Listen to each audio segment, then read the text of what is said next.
Izin melanjutkan majelis. Saudara ahli, tadi saudara ahli sudah banyak menjelaskan tentang pasal 51 Amblik Bevel. Sekarang saya mau tanya kepada saudara ahli tentang hal yang di luar itu.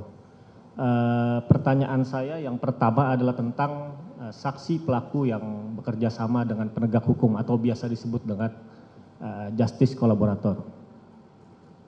Dalam perkara ini klien kami ditetapkan sebagai saksi pelaku yang bekerja sama dengan penegak hukum atau justice collaborator. Nah, ada pandangan di luar sana bahwa status tersebut tidak bisa ditetapkan kepada terdakwa di dalam kasus pembunuhan.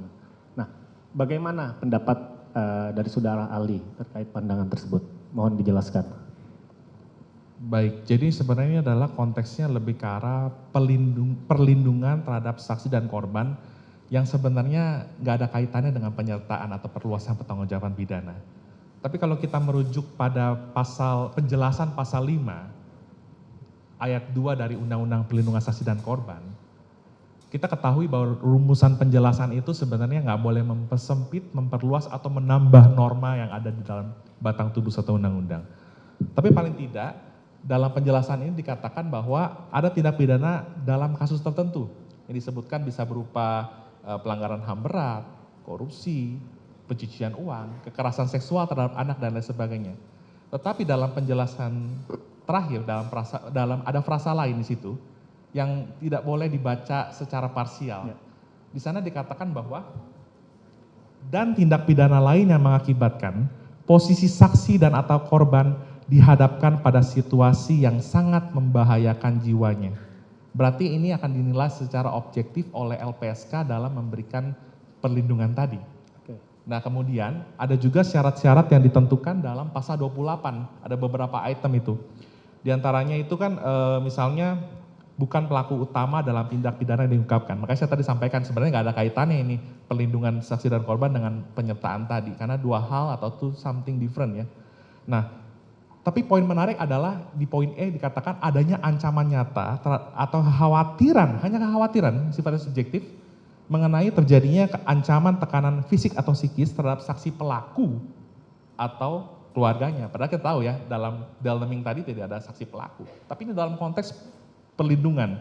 Dan 5 item tadi tidak harus selalu dipenuhi secara kumulatif. Karena contoh ada poin C mengatakan asetnya nanti dikembalikan dan sebagainya. Kan nggak ada kaitannya pembunuhan dengan aset tiba-tiba gitu kan ya. Belum tentu ada kaitannya tepatnya gitu. Jadi memang ini adalah dua hal yang berbeda dan ketika memenuhi persyaratan yang ditentukan dalam pasal 28 dan sesuai dengan tadi penjelasan pasal 5 ayat 2 yang menurut ukuran objektif, perlindungan itu bisa diberikan terhadap seorang yang memang mau mengungkap suatu kejahatan. Dan boleh saya tambahkan sedikit lagi? Sebenarnya definisi mengenai kejahatan serius juga ini kan ada bisa berbeda-beda ya, tetapi gini, kita bisa melihat dari pasal 6 Konvensi Hak-Hak Sipil Politik yang telah diratifikasi Indonesia melalui Undang-Undang Nomor 12 Tahun 2025 tentang ICCPR gitu ya.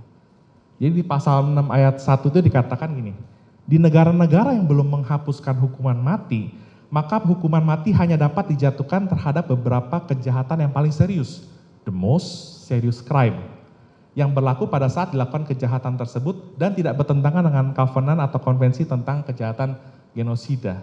Nah, kalau kita merujuk pada penjelasan pasal 67 KUP baru, itu di breakdown tuh. Ada terorisme, ada segala macam gitu ya. Nah, salah satunya karena ini berkaitan dengan pidana mati. Kalau kita lihat pasal 340 itu adalah diancamkan juga dengan pidana mati. Yang jadi pertanyaan, kurang serius apa tindak pidana pembunuhan berencana atau premeditated murder tadi? Demikian. Baik, terima kasih.